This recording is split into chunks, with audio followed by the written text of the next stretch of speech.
Sri Jaydev Gallaji.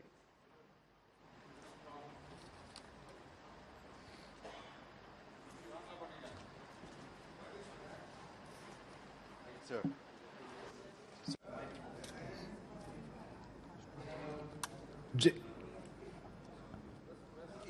You are in your seat?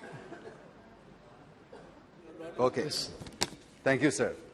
Sir, it is a momentous day in the history of our Parliament. It was a historic day that this House, which witnessed our freedom struggle, witnessed India's tryst with destiny, witnessed the creation of the Indian Constitution, and is now witnessing as we are bidding adieu to this great House, sir. As members of Parliament, we have dedicated ourselves to serving our beloved nation. Over the past 7 decades, as the Honourable Prime Minister has noted, more than 8,500 members have tirelessly served our mother India within these hallowed halls. It's worth noting that many of these dedicated individuals hail from Andhra Pradesh as well. On this solemn occasion, I wish to pay my heartfelt respects and express my profound gratitude to each of them for their unwavering service. Sir, I'm here to serve my second term, extending my services to the people of my constituency, state and country. It would be remiss of me not to mention a towering figure in Indian politics, the great Gandhian, the legendary freedom fighter, Professor Acharya N.G. Ranga.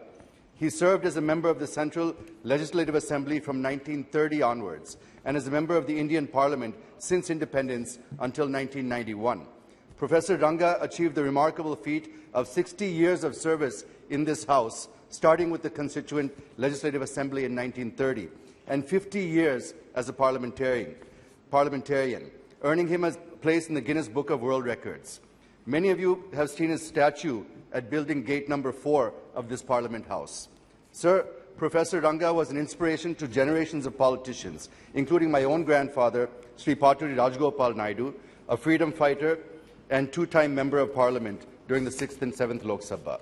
Another great leader from the state of Andhra Pradesh that I should mention here is Sri GMC Balayogi, who served as Speaker for the 11th and 12th Lok Sabha and who was elected unanimously and served with distinction. I take this opportunity to pay my humble tributes to them and to all the other leaders from erstwhile and current state of Andhra Pradesh. Sir, I feel 7 decades' journey in the history of any nation is too short a period. But in this short period, we have shown the world what we are capable of. We have proved to the world, particularly the British, who wished India to become a failed state, that Bharat is second to none in every respect. We have proved and demonstrated to the world, the recent example being the G20 summit, that India's civilization, culture, philosophy, and more than anything else, the concept of Vasudhaiva Kutumbakam cannot be destroyed. We could achieve these in spite of being home to almost every single religion in the world, and also to a vast array of diverse cultures, languages, syncretic heritage with rich history of democracy and non-violence.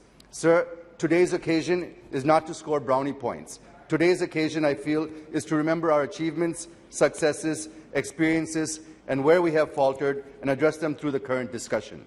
It is also our duty to express what lessons that we have learned from our past mistakes and give inputs for making this country great again.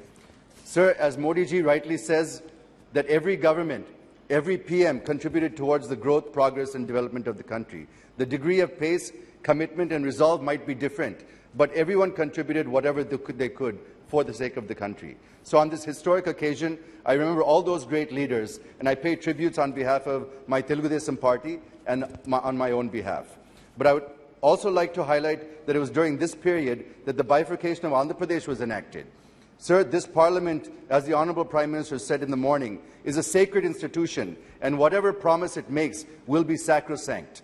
But the commitments made in the AP Reorganisation Act and on this floor are yet to be fulfilled, sir. Even the special category status, which was promised on the floor of this House, has not been implemented till date. I only pray that these sacred promises are implemented without any further delay. Sir, the new capital of Andhra Pradesh is in doldrums. Nobody knows what is the capital of Andhra Pradesh today.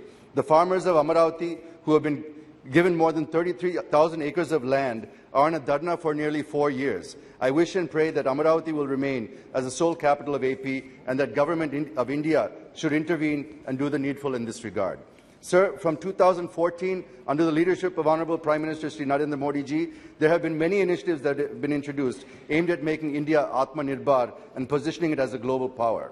Of the many achievements over the past 9 years, I would rate financial inclusion through Jan Dhan Yojana as the most successful achievement, which helped inclusive growth and reduced corruption, which otherwise, as per Sri Rajiv Gandhi, only 15 paisa used to reach the beneficiary. Yes, Jaydev Gallaji. Sir, just give me Please. few more minutes, sir. There are some very important points I want to make. The second is Ujjwala Yojana, which helped 10 crore women escape from the cooking with firewood, coal, dung, cakes, etc., instead of using safe, clean, and environment-friendly LPG. So I'll skip to the end, sir. Sir, my party, the Telugu Desam Party, has played a pivotal role in this country's politics and growth. Both Sri NTR and Sri Chandrababu Naidu Garu played key roles in molding and shaping both the National Front and the United Front governments. Sir, you may recall that when Sri Vajpayee returned to power in 1999, after having lost the no-confidence motion, the TDP with 29 MPs in the Lok Sabha was the strongest partner of the NDA. And during that government, many key reforms, such as banking sector reforms, telecommunication reforms, aviation reforms, the Golden Quadrilateral Project, the National Highway Development Project, and the promotion of information technology, which saw the establishment of technology parks and IT zones. All these reforms and projects were envisioned by Sri Chandrababu Naidu Garu and implemented by the central government, playing a key role in shaping India's economic growth. Sir, Dr. Kalam was also made president with the support of TDP and Sri Chandrababu Naidu Garu. Yes. Even in the recent past, the suggestions provided by him during the COVID pandemic helped our country to effectively fight it and come out resilient and stronger. And today we see that an unblemished, seasoned leader being arrested with political incarceration. It is a black day to democracy and the history of AP, sir. I wish to bring to the notice of the Honourable Prime Minister and the Honourable Home Minister how law is blatantly violated, cleverly twisted and maliciously to achieve political try to avoid all the by arresting Sri controversial Chandrababu Garu. issues, Sir, 2 minutes, I'll finish, sir. No. The main allegation in the case that 10% share of the state government, which comes to about 371 crores, for the purpose of skill development, had been released to the project implementation companies and was swindled through shell companies. But the CID has been unable to establish that the money were entrusted to CBN or his family members. Sir, if 371 crore is siphoned, how 34 technical development? One second, Mithun Reddy, Sir, please. let me You just conclude, because sir. this is last day of the. See, this is the last day in this parliament. Will you please conclude? This is the most important Without having any controversial issues. Sir, it's the most important issue. So the sir. spirit of today's discussion is not in not such a manner. Just conclude with the sentence, please. One second. Sir, all I wish to submit is that this kind of political vendetta, misuse of enforcement agencies, and political incarceration should be stopped in every state. And I appeal to the Honourable Prime Minister and Home Minister to direct the officials you can respond to it. to immediately release Sri Chandrababu Naidu Garu. Thank you, sir. Thank you very much. Yes, Sri PV Mithun Reddy. Sir, thank you, sir. Try to avoid the controversial issues, Sir, because it is not a controversy. I just want to put the facts straight. I just want to talk only on that, and I just want to put the facts straight. Sir, like what the Telugu Desam Party, Mr. Gallaji spoke, I just want to put the facts straight and what has happened in the Chandrababu Naidu case.